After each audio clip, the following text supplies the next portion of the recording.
My dad recently got fired from his job. My dad professionally dressed up like a shark at an aquarium.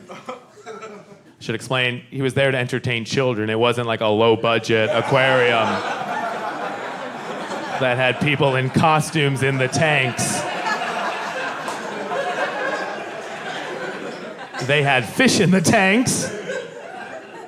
And they had my dad dressed up like a shark walking around entertaining children. And his name was Sharky the Shark. My dad got fired from his job for making a joke. And this is the joke that got my dad fired. Someone asked him, "Frank, can I get you anything?" And my dad lifted up his shark head and went, "Yeah, a gun to put me out of my misery."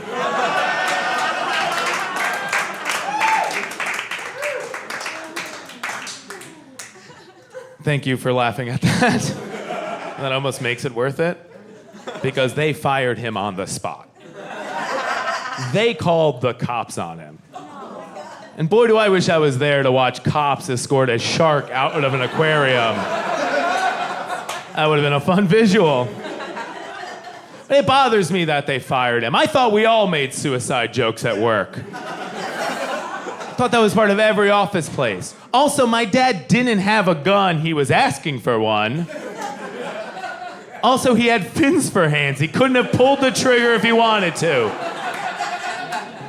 And to me, if the 65-year-old man who dresses up like a shark for a living isn't comically suicidal, I'd be way more concerned. Wouldn't that be worse? If they're like, "Frank, can I get you anything?" And he's just like, "Nope."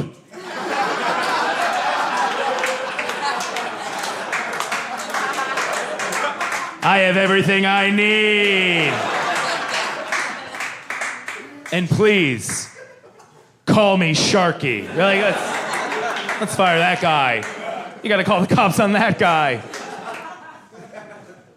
I'm so fascinated by Chuck E. Cheese. Why is his last name the thing he likes and not the animal that he is? Also, he never goes by Chuck Cheese. You'll never hear Chuck Cheese. You'll never hear that. The E is his middle initial. So I looked it up, and I found out that the E in Chuck E. Cheese stands for entertainment.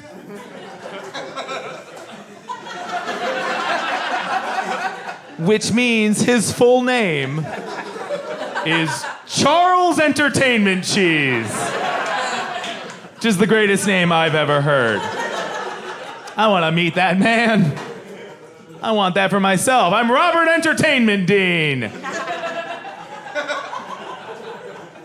I wanted to know why they named him Charles Entertainment Cheese, so I looked it up, and what I found was a book that Chuck E. Cheese had published for children. So this is the official backstory.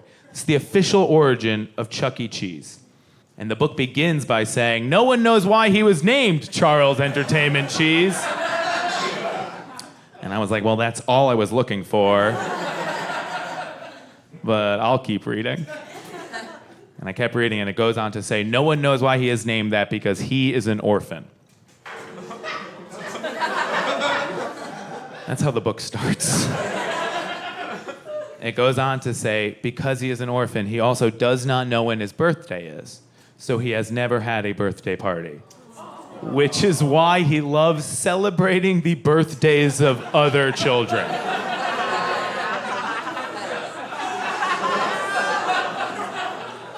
No. No. No. No. No. There's no need for that much depth. He doesn't need a tragic backstory. You don't need to take away his parents. He's not Batman.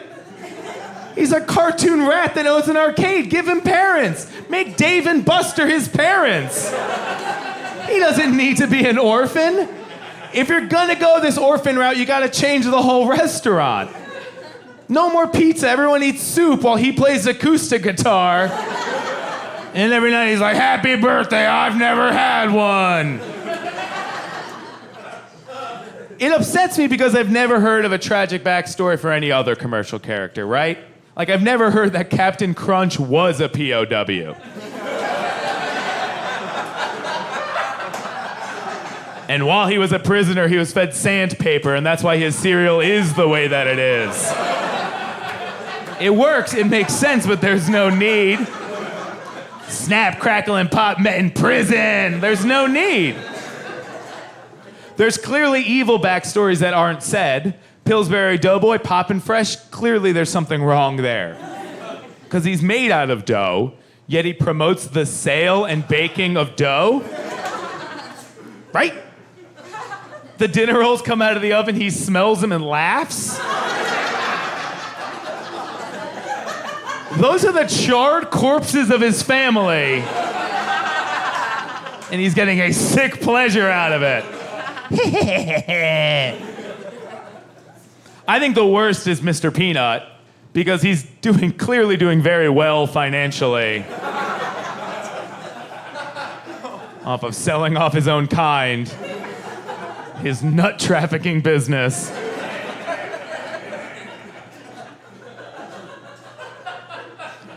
I wanted to know his first name. Simple question. So I looked up the origin of Mr. Peanut, and what I found on Planter's website, all it says is Mr. Peanut was invented in 1916 when Planters held a contest to design and name their new mascot. A child submitted a drawing and a name and won. And then later, Planters added the top hat, monocle, and cane.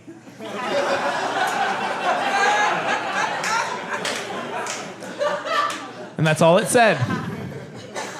Which means all that kid submitted was a picture of a peanut with arms and legs named Mr. Peanut. Was this the easiest contest of all time? How did that win? What were the other entries? Just pictures of peanuts?